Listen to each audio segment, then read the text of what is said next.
Өткөнкү сабакта пайгамбарыбыз саллаллаху алейхи ва салламдын осияттарынан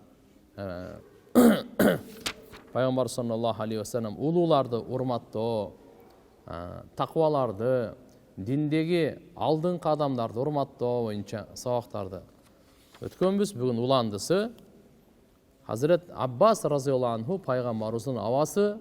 Өткөнкү сабакта айттык эле, мына Abbas разияллаху анху бул менин абам, ким кааласа өзүнүн абасы менен сыймыктансын деп. Демек баарыбыздын туугандар, аталарыбызды да сыйлашыбыз керек. Аталарыбыздын бир туугандарын дагы, апаларыбызды да сыйлашыбыз керек. Апаларыбыздын бир тууган тайке тагаларды дагы сыйлашыбыз керек туугандар. Анткени алхамдулилlah тууганчылыкка кирет. Өзгөчө жашы улуу болсо, улгайган болсо, аларга көбүрөөк сый урматты көрсөткөнгө биз буйрулганбыз.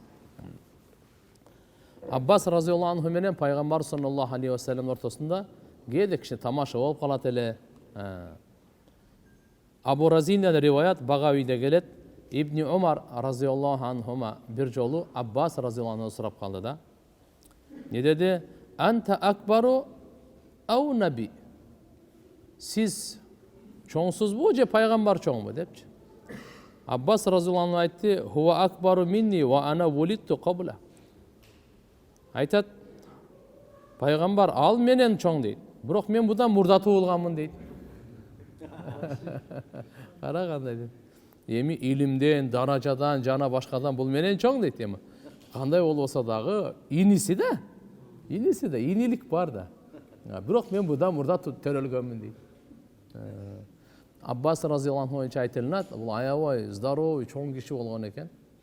Аттын үстүнө мингенде путу жерге тиейин дейт экен да. 15 миль дейт, bir 20 километрге жакын багы бар экен. Ошол жерде кулу иштейт экен.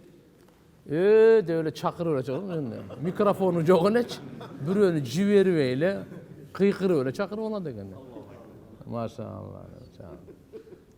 Аббас разияллаху анху пайгамбарыбыз өтө жакшы көрчү. Захаба Зайд ибн Сабит радияллаху анху улоосу минип бастырайын деп калганда, Фаамсака ибн Аббас бул Аббастын баласы. Бул кармап алат. Анан кийин Зайд ибн Сабит бул Куран топтогон улуу, жашыда бир топко барып калган сахаба да. Анан кийин бул айтат: Танахха я ибн амми Расулилlah. Пайгамбарыбыз Мухаммад алейхиссаламдын абасынын баласы, кач, кой бери атты мен бастырайын десе, ал айтат: Ла, кой бербейм дейт. Жүгөндөн кармап алган го дейт. Hakada naf'alu bil ulama wal kubara. Biz ушундай кылабыз, алымдарды сыйлайбыз дейт. Кой бербей. Улууларды ушундай урматтайбыз деп тамашалап атпайбы? Демек, мындай көңүлүн көтөрө турган сөздөр менен айтса, машалла, бул жакшы экен да. Табараниде риваят келет. Абу Умама радияллаху анхудан айтат: Байнана Расулуллах саллаллаху алейхи ва саллам ва мааху Абу Бакр ва Умар ва Абу Убайда ибн Жаррах фи нафарин мин асхаби.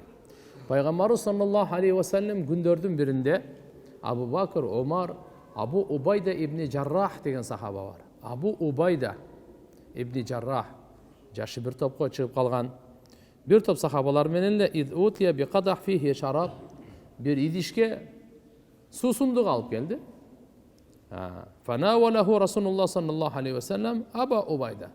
Пайгамбар саллаллаху алейхи ва саллам Абу Убайдага берди. İçiniz dedi. Факал Абу Убайда айтты: Жок, анта аула бихи я набияллах. Сиз акылуусуз, жок, сиз ичиңиз dedi. Пайгамбар айтты: Худ, алыңыз dedi. Фаахада Абу Убайда ал-кадах ва кала кабла яшраб худ набияллах. Андан кийин айтты. Абу Убайда колуна алды дагы, ичерде мурда. Кайра айтты: Я Расулаллах, сиз алыңыз dedi. Пайгамбарыбыз айтты: Ишраб. فإن البركة مع أكابرنا فمن لم يرحم صغيرنا ويجل كبيرنا فليس منا يجل كبيرنا. Пайгамбарыбыз айтат: Сиз ичиңиз. Анткени улуулар менен береке dedi. Жашы улуулар менен, жашы улгайган аксакалдар менен береке, жашы улгайган аксакалдар менен бирге dedi. Ким биздин кичинелерибизге ырайымдуулук кылбаса, жаштарыбызга ырайымдуулук кылбаса, улууларыбызды урматтабаса, ал бизден эмес dedi. Мына маданият туғандар. Ақырқы күндері улуларды урматтоо өтө азайып кетти.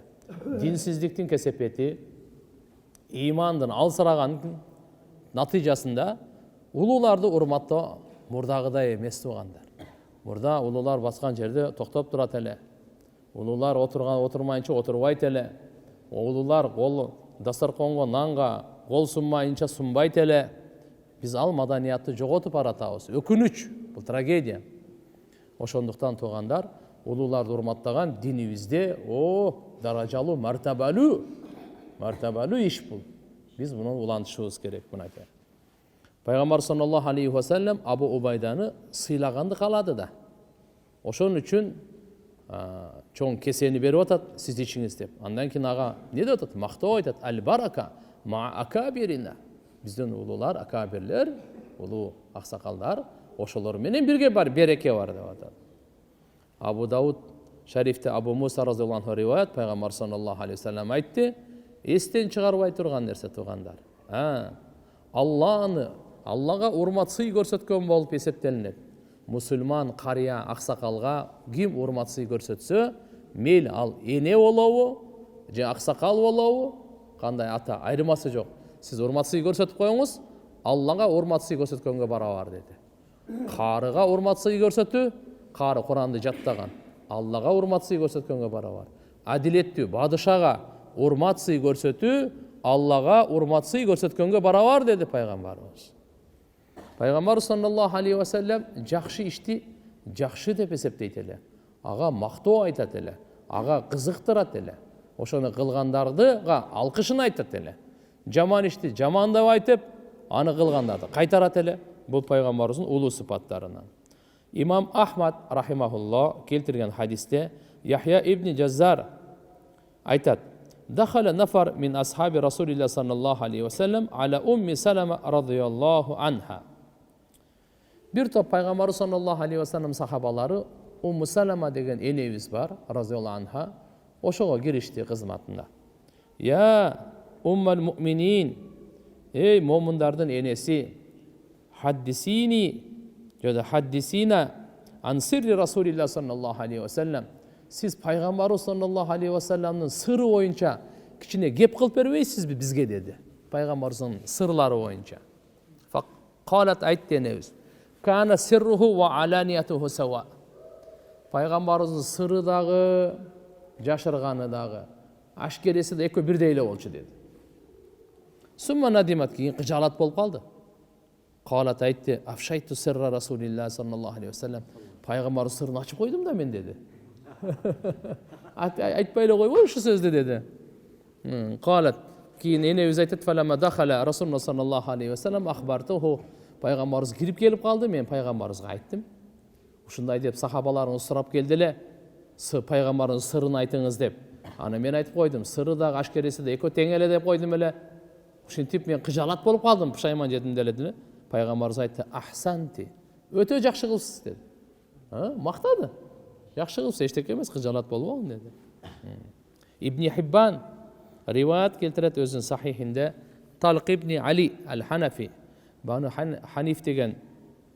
Hanifa degen urudan bolat eken Talq ibn Ali degen aytat: "Banaytul mescide ma Rasulillah sallallahu aleyhi ve sellem." Peygamberimizle birgelikte meçit kurdum deydi. Mescid-i Nabavi oluş gerek oyunca. Kanday olsa fa akhastul mishat bi mahlatatit tin. Men күрөктү алдым дагы, ошол жердеги ылайды суга аралаштырдым дейт. Эми бул күчтүү экен да, өзү ыгындагы билет экен. Факаннаху а'жаб, пайгамбарыбызга аябай жакты дейт. Мен ылай аралаштырганын дейт. Пайгамбарыбыз айтты: "Даул ханафия ва тин." Бирөлөр эми кел кезек менен алабыз деп калды го. Пайгамбар тек койгула деди. Бул ошол ханафи менен ылайды текке койгула. Фа иннаху адбатукум лит-тин. Бул ылайга силердин эң күчтүүрөөңөр ушу экен деди. Пайгамбарыбыз ошо ылай аралаштырганын, ылай ыргытканын көрүп, аны мактады. Азаматсың, эң күчтүүсү сен экенсиң ылайда депчи. Пайгамбарыбыз мактай турган учурда мактайт эле. Мактай турган учурда мактайт эле. Пайгамбар саллаллаху алейхи ва саллям кандай гана бир ишти, кандай гана бир амалды кылсаңыз, ошол амалды кынтыксыз, кемчилдиксиз, жогорку деңгээлде кылганга кызыктырат эле, ошого айтат эле. Алып келген дини да ошондой эле. Алла Таала Айша энебизден риваят, Пайгамбар саллаллаху алейхи ва саллям айтат: "Инна Аллаха Таала юхиб ида амила ахадукум амалан аюткинаху." Жараткан Алла Таала шексиз күмөнсүз жакшы көрөт. Кимди? Качан силердин бирөөңөр бир амал кылсаңар, ошол амалды кемчилдиксиз кылганыңарды жакшы көрөт дейт да. Демек, толук деңгээлде, совершенство деп коет орустар. Эң жогорку деңгээлде, мыкты, кемчилдиксиз. Демек, бул жерден аалымдар айтат, бул динге дагы тиешелүү, дүнүйөгө да тиешелүү. Динге кандай? Дарат алсаңыз, толук алыңыз. Чачыратпай, макруh кылбай, сууну исрап кылбай, кичине суук болуп калса эптеп-септемей эмес, 3дөн толук шашылбай, ышкалап дегендей. Даратты да толук алыңыз. Намаз окуганда дагы толук окуңуз. Намаз толук болот качан? Качан сүннөт менен болсо. Сүннөт, бир сүннөт калып кетсе, намазда кичине кемчилдик. 2 ошого жараша, 3 ошого жараша. Кемчилдиктер, демек толуктана туруп сүннөт менен, адеби менен. Намазда кандай? Ошон үчүн намаздагы адептерди эске алып коюңуздар. Болбоду дегенде мына жөнөкөй болгону менен намазда хушу, худу, коркуу пайда боло турган, руханиятты өстүртө турган нерсе, ошо кол көтөргөндө алаканды ачып, өзүнүн абалында коюп, Аллаху акбар дейбиз го, ошондо кыбланы карасын алаканыбыз. Мынандай болуп калбасын, муштумдап албайлы. Мындай кылып, мына бармакты бар го, бармактын башы кулактын жумшагына чейин алып келели. Аллаху акбар деп наке. Көзүбүз кыямда турганыбызда сажда кыла турган жерди карап турсун, болду. Тияк бияктарды алдыга орган жок. Ошол жерди гана карап турайлы. Көздү эгерде сактасак намазда, Кудай кааласа ой дагы оңой сакталат. Ошон үчүн көздү жакшынакай карайлы ошол жерде. Колубузду байлаганда 3 манжаны бул жерге, экөөнү бул жерге коюп, киндиктин алдына жакшынакай коюшубуз керек. Жакшынакай кыраат кылыңыз. Алланын алдында турам деген сезим бизде үзүлбөсүн. Алланын алдында турам деген сезим үзүлбөсүн. Кийин андан кийин рүкүгө барганыбызда, белибизди түз кылып, колдорубузду ачып, бүркүт чапчыгандай тизени чапчыш керек. Коюп койбош керек тизеге колдучу, чапчыш керек. Сүннөт боюнча манжалар ачылат, жана чапчылат. Сүннөт боюнча тизени. Үстүңүздөн бир 40 килограмм, экинчи этаждан таштай бере турган болсо, жыгылбай турган болуң да. Эптеп эле мындай эле колду коюп койбош керек. Макулуңуздар? Кичине чыканак дейиш керек. Анан мына чаптыр. Көз ошол учурда 2 пут бар го, 2 таман. Ошонун ортосун карап турат. Көз ошол жерде карап турат. Турганда кыямда сажданы, бул жерде. Кайра турганыбызда туруп, мындай карабаңыздар, кыямга турганыңызда. Даже тик карабаңыз. Ошол жерден көтөрбөңүз. Сажда кыла турган жерде.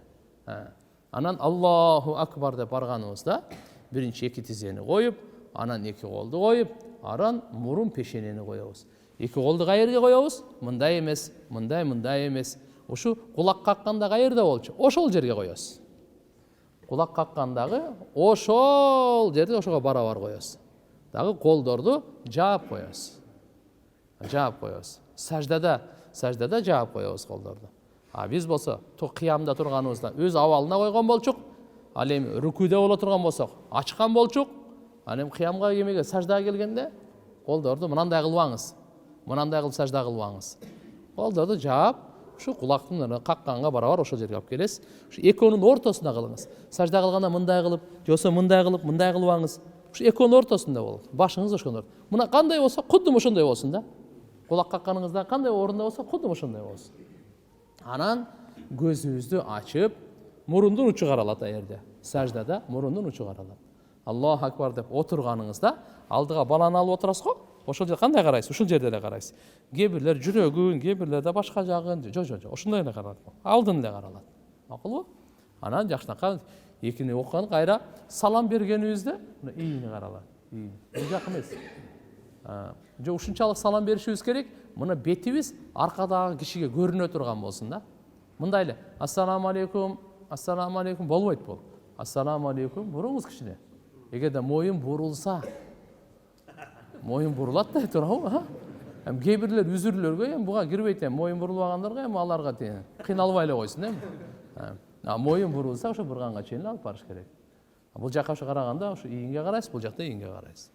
Мейли кандай болбосун, аалымдарыбыз демек толук намаз деп ошону айтат. Эми дүйнөгө келе турган болсок, дүйнөдөгү мейли тамак жасайлыбы, кийим жуйбу, үйдүн тазалыгыбы, машиненикиби, көчө, чөйрө, жумуш иштеген жер, кийим тигип атабы, же адамдын ден соолугун, же машинени карап атабы, кандай болбосун Алла Таала жакшы көрөт экен биздин амал кылганыбызда. Амалыбыз кандай болсун? Кемчилдиксиз, сапаттуу болсун. Сапаттуу болсун, мыкты болсун, жогорку деңгээлде мүмкүн болушунча эң жакшы жол менен кылганга аракет кылышыбыз керек экен. Машина жуугандар дагы таза, жакшы жуусун. Үйдө идиш жуугандар дагы таза, жакшы жуусун. Тамак бышырганда да чалай эмес, жакшы. Кыскасы кандай гана амал кылбайлы туугандар, ушуну караңыз, биз таза дагы, тыкан дагы, кемчилдиксиз, кынтыксыз, толук деңгээлде, жогорку деңгээлде, мыкты, сапаттуу кылганга аракет кылсак, мына Алла Таала бизди жакшы көрөт экен ошондо. Байхақидің риwayatында келет, Кулейб ибн Шихабтан, анна набия саллаллаху алейхи ва саллям قال: "Инна Аллаха таала юхиб минал амил иза амила ан юхсина." Бұл жерде айтат пайғамбар саллаллаху алейхи ва саллям, шек күмөнсүз Алла Таала жакшы көрөт. Амал кылуучу качан амал кылганда чырайлуу кылса, ошону жакшы көрөт. Демек, ислам дини эптеп септемейге чакырган дин эмес.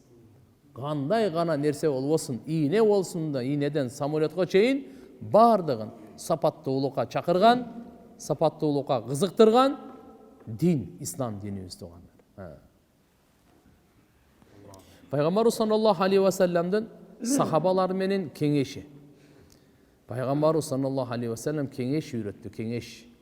Кеңешип кескен бармак оорубайт дейт. Ата бабаларыбыздын акыл сөздөрүнө. Бул дегени, субханалла, кеңешип кескен бармак оорубайт. Кеңеш ушунчалык маанилүү, анын пайдасы.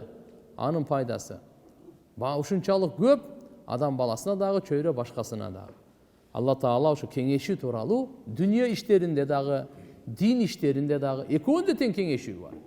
Дин иштеринде деле кеңешели, каерден илим алайын, кантип алайын, кантип мен орозо кармак кеңешели. Кимге үйлөнүү маселеси бар, сапар тартуу маселеси бар, ажылыкка чыгуу, дааватка чыгуу, илимдин жолуна чыгуу, зекет берүү маселеси бар. Мисалы да, жана башка маселелери бар. Мечит салуу маселеси бар. Дини иштерде дагы, дүйнө иштеринде дагы кеңешүү өтө маанилүү. Өтө маанилүү. Дин иштеринде го вужуб, важиптикке чейин алып барат. Ал эми дүйнө иштеринде мустахап болсо дагы мусулман адам, кайраңыздар. Мусулман адам дүйнө ахиреттин оңолуусу менен биргеликте эле мусулмандын тиричилиги, жашоо тиричилигинде дагы мусулманга кыжалатчылык жетпес экен, жакшылык жетсе экен деген ойдо болуш керек. Мусулмандардын жашоосу жакшы болсун деп, мусулмандарга рахат жетсин деп, дайыма ушундай ойдо, ушу пикирде жашаш керек. Алла Кур'анда айтат: "Вашавирхум фил амр." Эй Мухаммад, сен сахабалар менен иш тууралуу кеңешип тургун. Фа ида азамта фатаваккал алаллах. Бир нерсени чечим чыгардыңбы? Анда Аллага таваккел кылгын. Фа инна Аллаха юхиббул мутаваккилин. Албетте Алла Таала өзүнө таваккел кылган, таваккул кылган адамдарды жакшы көрөт. Өзүнө таянган, өзүнө ишин тапшырган. Алла Таала андайларды жакшы көрөт. Аллага таваккул кылгандарды Алла Таала өзгөчө мамиле кылат. Демек, бул жерде Алла субханаху ва таала пайгамбары Мухаммад алейхиссаламга кеңешке буйрук берип атат. Андан кийин ушундай бир иш келет, пайгамбарыбыз өтүп кеткенден кийин, кыямат күнгө чейин бул үммөт кеңеш менен иш алып барсын, кеңеш менен иш алып барсын. Болбосо пайгамбарыбыздын акылы баарынан жогору, Алла Тааланын тарабынан вахий түшүп келатат. Эми акылы төмөн же акылы тең, ошолор кеңешсе болот эле. Пайгамбарыбыздын акылы жогору, сахабалардын акылы аны төмөн. Алар менен кеңешүүнүн эмне кажети бар деген туугандар, ошондой толук акылдуу болуп, жогорку даража мертебелүү пайгамбар Мухаммад алейхиссалам сахабалар менен кеңешип аткандан кийин биз жөн эле кеңешишибиз керек болуп атат. Риваятта келет, пайгамбар саллаллаху алейхи ва саллям айтат: "Алла жана Алланын элчиси Мухаммад алейхиссалам кеңешкенге эч кандай кажети жок" дейт. Муктаж дагы эмес дейт. Бирок Алла Таала бұл кеңеш машвараны менің үмметіме рахмат, мейірімділік, райымдылық қылып берді дейді. Қарашы, бұның арқасынан райымдылық келеді екен. Бұл кеңеш, машвара, бұның арқасынан не келеді екен? Райымдылық келеді екен, жақшылық келеді екен деген сөз да ол. Біріншіден, пайғамбар саллаллаху алейхи ва саллям андай уахи түшіп жатса, өзі ақылды болса, ақылы толық болса, башқалардан ақылынан жоғары болса, сахабалардан андай не үшін кеңеш сұрады десе, сахабалардың жүрегіне құрсаншылық салыш үшін. Сахабалар да сүйініп қалады кеңеш сұраса, настроениесі көтеріліп қалады, көңілі ашылып қалады. Бұны айтып қойды, татйибу нуфусихим дейді. Алардың жүрегін қуаныш салу мақсатында. Хазірет Қатада айтады, пайғамбар саллаллаху алейхи ва саллям Алла субханаху ва тааля өзінің сахабаларымен кеңешкенге бұйрық берді. Ва хуа яатихи вахю сама. Асманы вахиси түшіп жатқан учурда. Лианнаху атьябу лианфуси мин қаум. Бұл да бұнда вахи түшіп жатса дағы кеңеш жатқаны, бұл сахабалардың көңілін, ойын, пікірін урматтау деген сөз болады да. Алардың машалла жүрегіне қуаныш салу. Екіншіден, al-istizhar bi ra'ihim. Bunun manisi алардың ойы, пайғамбарымыздың ойы менеға тура келіп қала тұрған болса, бұл ой күшті болады да бұл. Ойға ой қосылады, күшке күш қосылады деген сөз. İmam Ahmad rivayet keltirет, Abdurrahman ibn Ған, пайғамбар саллаллаху алейхи ва саллям Абу Бакр мен Умарға айтқан екен. Абу Бакр мен Умардың даражасын ушул жерден білсеңіз да болады да туғандар. Бұл үмметтің ең улусу, пайғамбарлардан кейін келе ең бірінші инсан Абу Бакр Сыддық разиаллаху анху. Андан кейін анан Умар. Күндердің бірінде пайғамбарымыз айтып қалды, бүгін кім жаназа оқыды деділі. Абу Бакр айтты, мен деді. Бүгін кім оорулуну зиярат қылды деді. Абу Бакр мен деді. Бүгін кім кембағалдардың құрсағын тойғызды. Абу Бакр мен деді. Бүгін кім ораза тұтты. Абу Бакр мен деді. Пайғамбарымыз айтты, кімде кім ушу 4 ішті қайсы бір күн амал қылса, ал сөз бейішке кіреді деді. Қандай ол болсын, Абу Бакр мен Умардың даражасы, еме бұлардың алхамдулилlah мартабасы өте биік.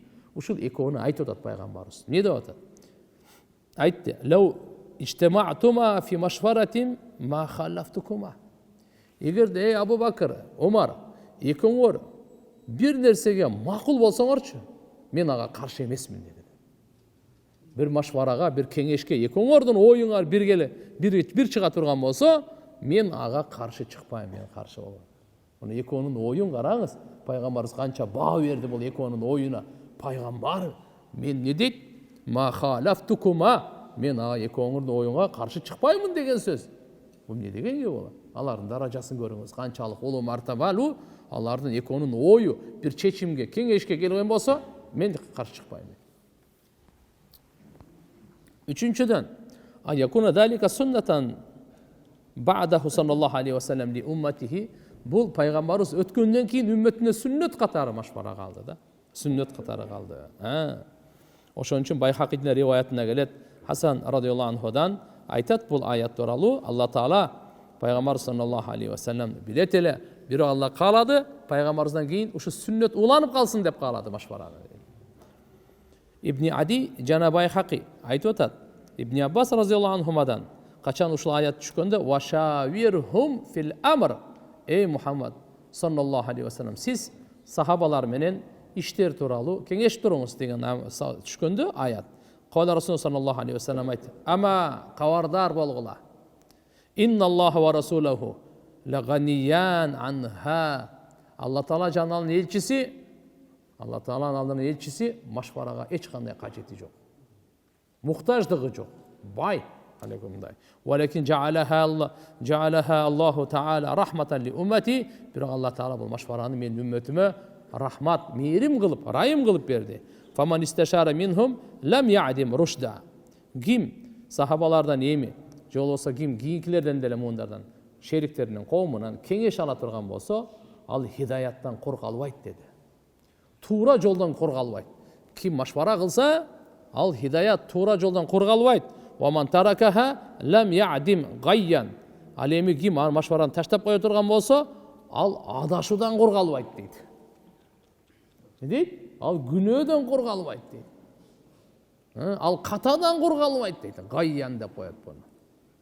демек сөзсүз адашуу болот деген сөз, ката болот деген сөз, күнөө болот деген сөз. Төртүнчүсүндө пайгамбар саллаллаху алейхи ва саллам Алла Тааланын буйрук берип атканы, кеңеш деп атканы эми мусташар деп коебуз. Мусташар дегени советник, кеңешчи. Ким кеңеш алса мусташир болот. Ал кеңеш алып аткан менен кеңеш берип аткан кишинин айырмасы.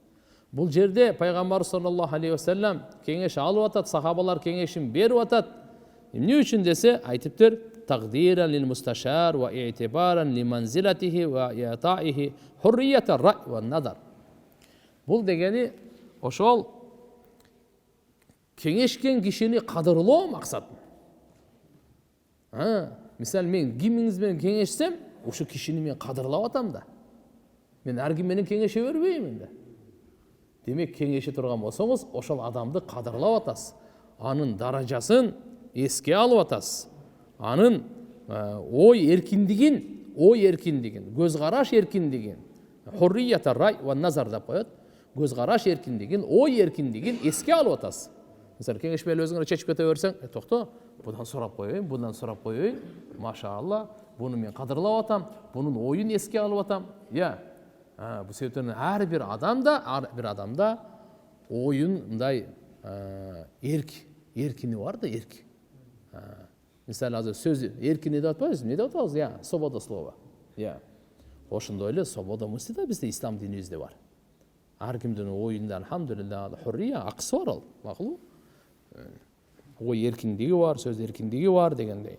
Ушу менен ошо машвара алынган мусташар, ошо кеңешчи, оны эмнени сезет? Машаалла, мени кадырлады, мени баалады деген ал сезим келет буга. Сезим келет. Жана жоопкерчилик пайда болот акысын бергенге. Чынчыл болгонго, аманаткөй болгонго, ал эми өзүнүн элемде каалаганда чечкенге бул каршы деп тур да.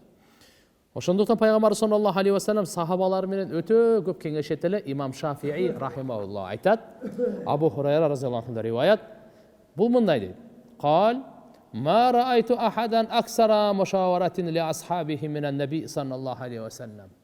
Абу Хурайра разияллаху анху айтат, пайгамбар Мухаммад алейхиссаламдан да көбүрөөк сахабалары менен машвара кылган кишини көргөн эмесмин дейт. Андан көбүрөөк машвара кылган кишини көргөн эмесмин дейт. Демек өтө көп кеңешчи экен да. Өтө көп ар иштерде тияктуу көп кеңешчи экен. Бешинчиден, бул жерде ойлор сунушталат. Кеңеш ушундай да.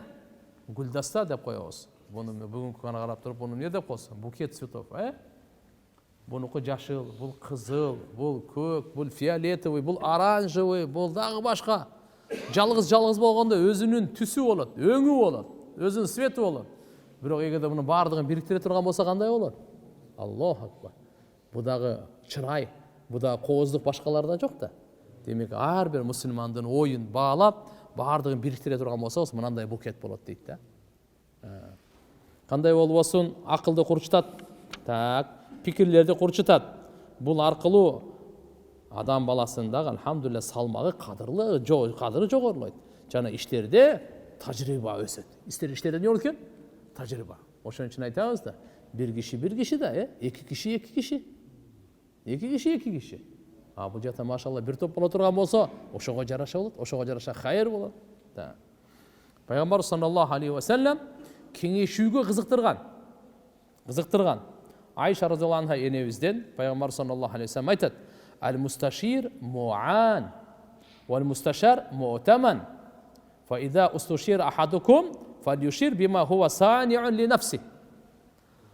Бул кеңеш алып атканчы, кеңеш алып аткан ал мээнеткеч, аракет кылып аткан киши болуп эсептелинет дагы.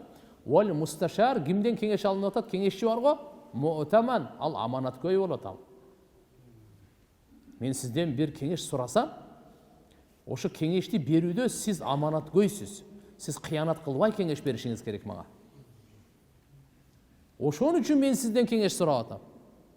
Болсо сизден кеңеш сурабайт элем мен. Сизден мен бир кеңеш сурадым. Демек сиз кимсиз? Аманаткөйсүз Алланын алдында. Аманатка кыянат кылбай, сиз туура кеңеш беришиңиз керек экен динибизде. Эми пайгамбарыбыз хадисте улантып айтып атпайбы? Качан бирөөңөрдөн кеңеш суралып калса, анда ушундай кеңеш бериңиз, өзүңүз үчүн эмне кылмаксыз, ошону бериңиз. Мына жолдомо. Өзүңүз үчүн эмне кылат элеңиз? Ошо маселеде. Ошону бериңиз, болду.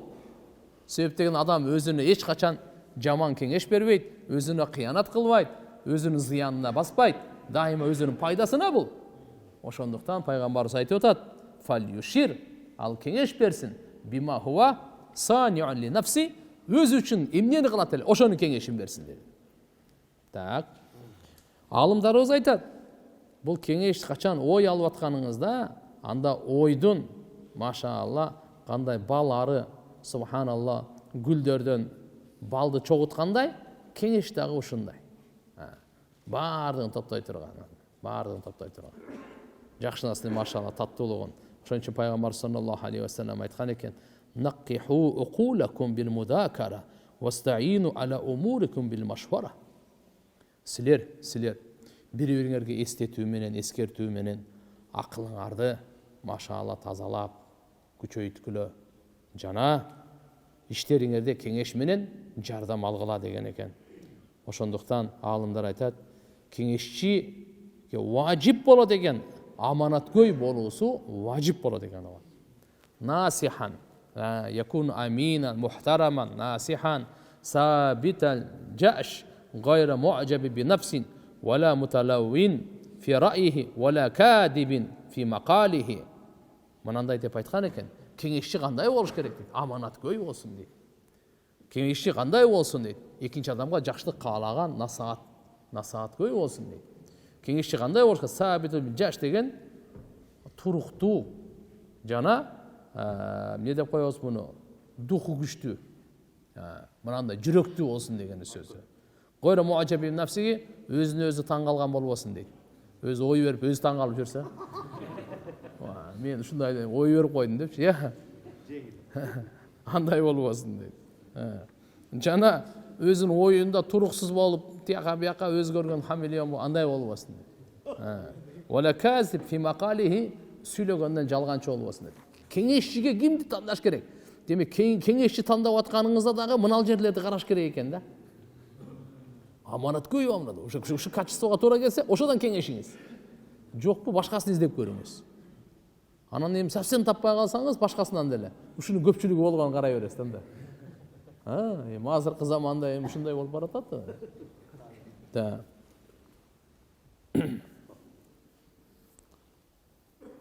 Сараң болбосун дейт, вала бахила. Сараң да болбосун дейт. Пайгамбар Абу Масуд разияллаху анху риваят пайгамбар саллаллаху алейхи ва саллям айтат: "Ал-мусташар му'таманун", кеңешчи аманаткөй. Ва хува бил хияр, ал ихтиярда. Инша такаллама, кеңеш сурады. Кааласаң сүйлө. Ва инша саката, каалабасаң сүйлөбөй эле кой. Фа ин такаллама, эгерде сөз ой айта турган болсоң, фальяштахид ра'яху. Анда өзүң оюңа мээнет кылып туура айт деди да. Табараниде риваят келет. Анас разияллаху анхудан риваят пайгамбар саллаллаху алейхи ва саллям мындай дейт да. Аллаху акбар. Өтө улуу сөз айтты. Кыямат күнгө чейин келе турган үммөткө ушундай бир жол жашоонун жолдомосун айтты. Биз дайыма бири-бирибиздин кеңешке, бири-бирибиздин оюбузга муктажбыз таксырлар. Бири-бирибиз менен толуктанабыз. Ушуну унутпаңыз да. Биз бири-бирибизге керекпиз. Биз бири-бирибизге керекпиз, туугандар. Ошон үчүн иншалла дайыма биз өзүбүздө мындай батыр ойлой бербейли, кыйын ойлой бербейли. Кээ бир учурларда жөнөкөй адамдардын дагы анын ою сиздин жашооңузду өзгөрткөнгө себеп болуп калат. Жөнөкөй адамдардын ою. Ошон үчүн пайгамбар саллаллаху алейхи ва саллям улуу сөзүндө мындай дейт: "Махаба ман истахара ва манадиба ман исташара." Ким истихара кылса, ал максатсыз, муратсыз болбойт дейт. Сөзсүз максатына, муратына жетет деген сөз. Истихара, Алла Тааладан хайыр талап кылган, жакшылык талап кылган. Анын пайгамбар саллаллаху Ибн Масуд разияллаху анху айтат, пайгамбарыбыз бизге истихараны, намазда Фатиханы үйрөткөндө үйрөтчү эле дейт. Фатиха сүрөнү үйрөткөндө үйрөтчү эле дейт. Эмнени? Истихара намазы. Эки жакшы иштин кайсынысын кылсам деп экиленип калганда истихара кылат эле. Пайгамбар саллаллаху алейхи ва саллям аябай көп истихара кылчу. Сахабаларга ушуну үйрөтчү. Ошо истихара кылган не дейт? Махаба ман истихара. Алла субханала пайғамбар саллаллаху алейхи вассалам айтады, истихара қылған мұратсыз болбойды, мақсатсыз болбойды дейді. Уама надима ман исташара, ким машвара қылса, ал пұшайман болбойды дейді. Ал не болбойды дейді? Пұшайман болбойды, өкінбейді деген сөз. Уламалар жазышқан, ва юстахабу тақдимул истишара алал истихара. Алымдар мындай деген. Истихарадан мұрда истишара қылып жүргіле дейді. Истихарадан мұрда бірінші машвара қыл дейді. Истихара қылып ана машвара қылба. Ушыл мустахаб кен. Бірінші сен кеңеш, андан кейін истихара қыл. Түсінікті? Жол осы дейді. Пайғамбар саллаллаху алейхи ва саллям жақшы ойды, жақшы амалды қуаттайды еле. Дайыма қуаттайды еле. Сахабалардың көңілін көтеріп айтып тұрчу. Ибн Саадтан риваят пайғамбар саллаллаху алейхи ва саллям бір жол кеңешіп қалды. Қорайза, Назир деген, Бану Қорайза, Бану Назир деген жөттердің урулары бар еле. Ошолар бойынша кеңеш сұрағанда, Фақам ал-Хуббаб ибн Мунзир деген сахаба болған екен. Бұл бір ой берді дағы, қайырде қандай қылабыз дегенде, ошо қасырларды ортасына бар жайғашқаныбыз жақсы деп. Себеп дегенде, бұл жағында қарайлы, бұл жағында қарайлы, екі жақтан тең кесіп тұрайлы. Пайғамбар ошоны ойына алды дейді. Табаранида риваят келеді. Нубайша әл-Хайр деген болған екен. Пайғамбар саллаллаху алейхи ва саллямға бір жолы барса, пайғамбарымызда саллаллаху алейхи ва саллямда тұтқындар тұрған екен. Ғазаттан ошо тұтқындар келген ғой, тұтқындар тұрған екен. Фақала бұл Нубайша айтты, радиаллаху анху, я Расулаллах, имма ан таъманна алейхим, ва имма ан туфадихим. Мұндай қылбайсыз ба? Бұларға жақшылық қылбайсыз ба деді. Мұндай әлі жақшылығы, милдет қылып әлі, милдеттерін қандай, жақшылық қылып әлі қой бербейсіз. Же ол болса, ал тұтқынға келген адамдар кейде башы кетіп қалышы да мүмкін де. Ошон үчүн пайгамбарыбыз айттыга, ал киши сунуштап атат. Пайгамбар саллаллаху алейхи ва салламга Нубайша сунуштап атат. Же буларга сиз бир жакшылык кылып, же буларга төлөмүн алып кой бербейсизби деп. Пайгамбарыбыз айтты, амарта би хайр. Жакшылыкка буйрдуң го сени. Анта Нубайша аль-хайр. Ошодон бери Нубайшанын лакабы аль-хайр болуп калды. Жакшылыкка буйрган. Пайгамбарыбыз айткан жок, сен кимсиң депчи. Мисалы да эми, пайгамбарыбыз алдында чындаганда ким ал? Пайгамбарыбыз антип айткан жок. Сен мага акыл үйрөтө турган, кеңеш бере турган деп. Жок. Демек, кээ бир учурларда сен билимдүү болсоң да мындай адамды, бай болсоң да кембагалды, күчтүү болсоң да алсызды, сен жаш болсоң карыны, кары болсоң жашты сөз угуп кое бериш керек. Сага зыян тийбейт. Сен өзүң тандайсың. Укканда эч кандай акча сурабайт сен. Табараниде Саид ибн Мансур Талхадан марфуан зикрлат, пайгамбарыбыз мындай деген экен: "Я Амар, иннака ладу ра'й рашид фил ислам." Сен исламда туура ой берүүчүсүң деп пайгамбарыбыз мактаган. Бир хадис окуп коелу. Пайгамбар саллаллаху алейхи ва саллям жакшы ат койгонго кызыктырат эле. Туугандар, балалуу болуп атабыз, неберелүү болуп атабыз, чеберелүү болуп атабыз. Жакшы ат коелу. Эптеп септебей, шашпай, жакшы ат коелу. Табараниде келет. Абу Я'ладан Ханзала ибн Хизям радиаллаху анхудан анна набийя саллаллаху алейхи ва саллям кана ю'джибуху аюд'a ar-rajul bi ahabbi asma ilayhi wa ahabbi kunahu. Пайгамбар саллаллаху алейхи ва саллям ушуну жакшы көрөт эле. Адамдардан эң жакшы аты менен чакырылса экен дейт эле. Жана эң жакшы кунияты менен чакырылса экен дейт эле. Пайгамбарыбыз бирөөнү ат койгондо, жосо бирөөгө анын эмне деп коебуз? Аллахумма салли ала Мухаммад. Прозвище деп коебуз, лакабын койгондо, же болбосо куниятын айтканда жакшы сөз менен айтат эле да. Жакшы сөз ушуну жакшы көрөт эле. Эмне үчүн? Бул жерде жакшы ат менен атасак бири-бирибизди, же болбосо ошо прозвище жосо лакабы менен жакшы айта турган болсок, анда эмне болот дейт? Бул сый көрсөтүлөт, ортодо мухаббат болот, байланыш түзүлөт дейт. Жаман ат менен чакырсаң каякта байланыш болсун? Тура, сен жүрүмүз, сен мынтип коет, бирок ичинен жек көрөт да сен. Жүрөгүнө курсанчылык түшөт дейт. Мисалы, жакшы сөз менен айттым, Усмандардыр айттым. Машалла. Бул берешин, баатыр, жакшы бала, жакшы ата, жакшы кошуна, жакшы дос. Буну айта турган болсоң. Жүрөгүнө курсанчылык болот, мухаббат болот, сый болот, байланыш болот. Эде жаман сөз айта турган болсоң, каяктан? Бунун бардыгы болбойт да. Абу Дауд Ибн Хиббан да келет. Абу Дарда разияллаху анху риваят, пайгамбар саллаллаху алейхи вассалам мындай дейт: "Угуп алыңыздар. Иннакум туд'ауна яумал қияма би асмаикум ва асмаи абаикум фахассину асмаакум." Абу Дауд шарифте келип атат, Ибн Хиббан да келип атат. Абу Дарда деген сахаба разияллаху анхудан. Пайгамбар саллаллаху алейхи вассалам айтат: "Силер кыямат күнү чакырыласыңар.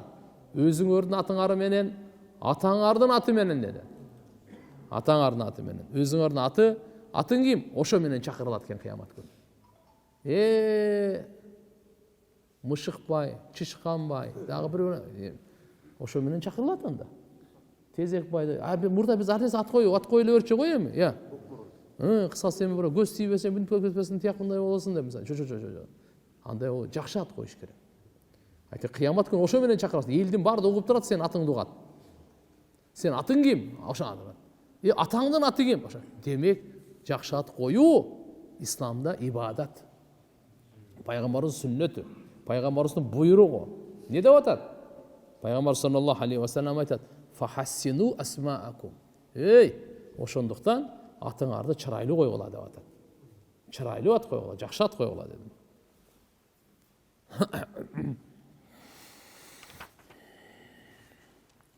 Абул Вахб Жушами ден риваят, бул дагы пайгамбардын сохбаты, сахабасы.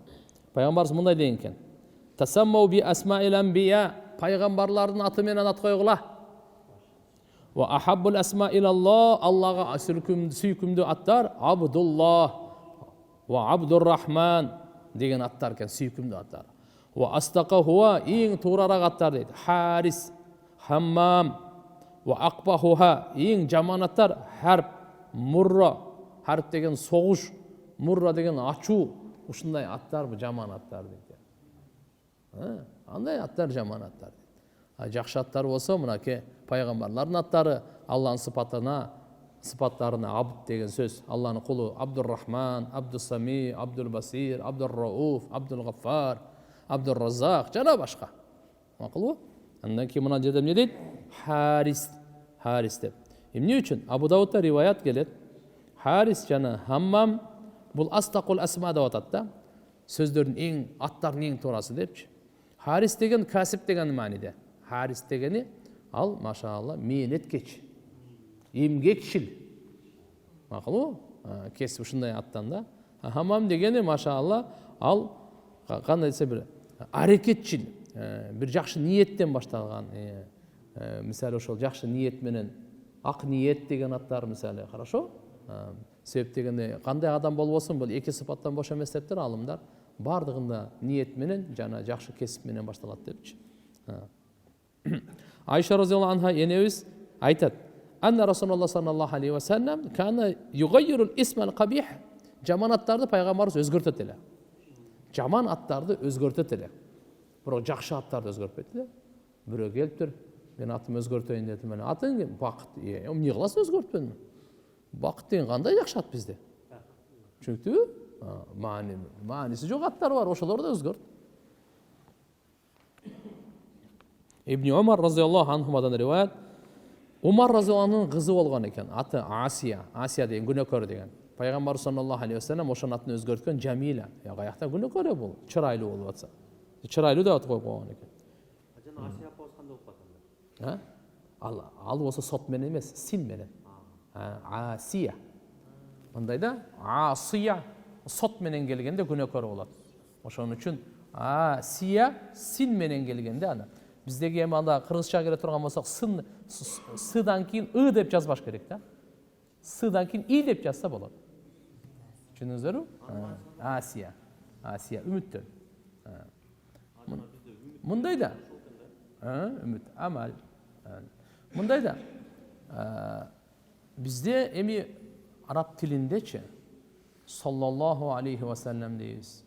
Сот менен айтабыз, туура айтыш керек. Со менен айтылат. Саллаллаху десеңиз болбой калат. Саллаллаху.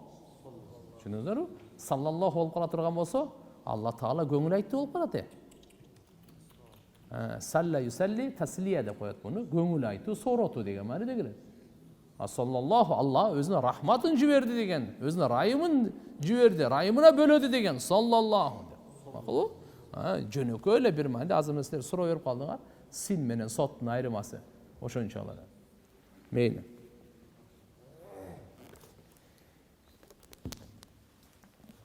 Демек туугандар, бүгүнкү сабактан иншалла бири-бирибизди жакшы атайлы. Так, жакшы лакап менен чакырганда дагы жакшы болсо. Анан беркимде биздеги баягы обзывать эткендерди ташташ керек. Жаман немелер менен ат коюп койгонбуз го ар кимгечи. Ошо менен чакырып, ошо менен айтып, ошого айтып, анан аны маскарлап, өзүбүз рахаттанып, андай болбойт.